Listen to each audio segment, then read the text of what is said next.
Right, so let's move straight into England's game. The Three Lions were in action, and first, they managed to beat Serbia by 1-0.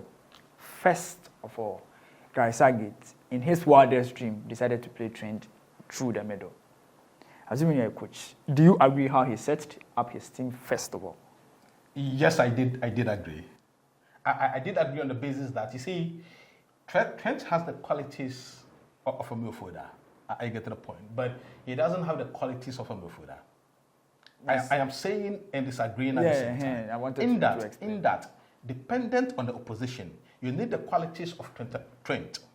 The middle. Do you understand? Because he has the personal ability and the range, right? Okay. The passing range. The passing range, especially when teams are deep.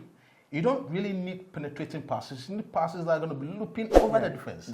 That is what Trent has got. And in the England setup, he's the only person who has that characteristic. Yeah, it's true.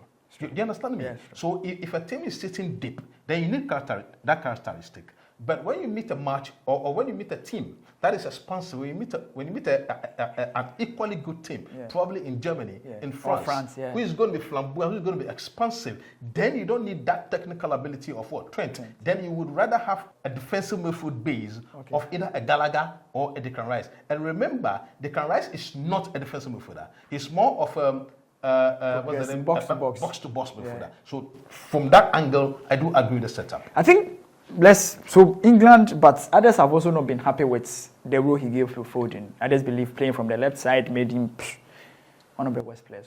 You see, the problem is that when you are blessed with so much talent, right, it becomes very, very difficult for you to really lay out the players. But yes, I do agree with people that where he played Foden is a bit of a problem. But the question then is that where should he have been played? Because on the right flank, it's not compulsory to start everybody. You're not getting to the point. We are talking about the best player in the EPO just ended season, and it's going to be practically impossible for him to be on the bench. Gotcha. Do you understand? Gotcha. So you just needed a fix. You just needed him to put him in the game. But I thought that what should have happened was to drop Jude Bellingham a bit deeper and then put Foden in the hole behind Hurricane. Okay. Do you understand? Yeah. Then it means that Trent should have been on the bench. Yeah.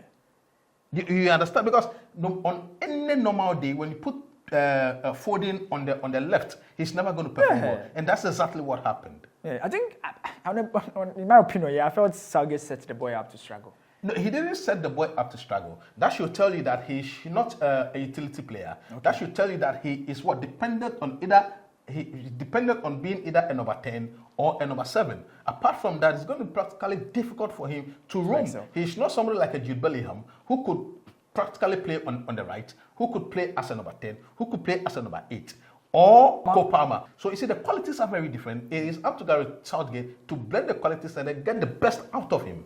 But let's go straight to the scoreline. England started pretty much well. Jude Bellingham announced himself as top talent, scored an early goal, and went back to default setting. Decided to sit at the back.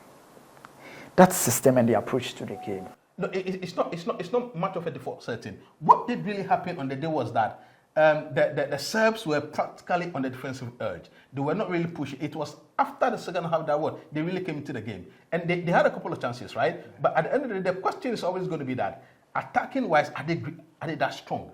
Which is England. Which is Serbia or England? No, which is England. Okay. So you see, it is absolutely fantastic as a coach when you are blessed with attacking talent. But do you have the spine of the team?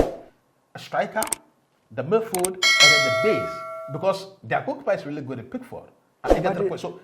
So what did happen is that Gahi was a fantastic pairing with John Stones. So at the end of the day, yes, I would say that it wasn't a defensive set, it wasn't a default setting, but just that they were lacking the ability to have a blend between the team, between the team or in the spine of the team. You watch this England team play. A lot of people were expecting them to trash Serbia. They failed to do that. This performance give you hope that it will finally come home. When it comes to tournament setting, the most practical thing is to win your first match, and that's what they've been able to do. They were efficient, they were durable, and that's the most important thing that they had to, get out of it. And that's going to give them a lot of confidence going into the subsequent matches. And I'm very confident that they could do it. Well, that's the most important thing. The 3 points is always the important part when it comes to competition. It doesn't matter how you win the matches. Once you get the 3 points, the hope is alive. Maybe the Sierra Lions will finally bring this one home.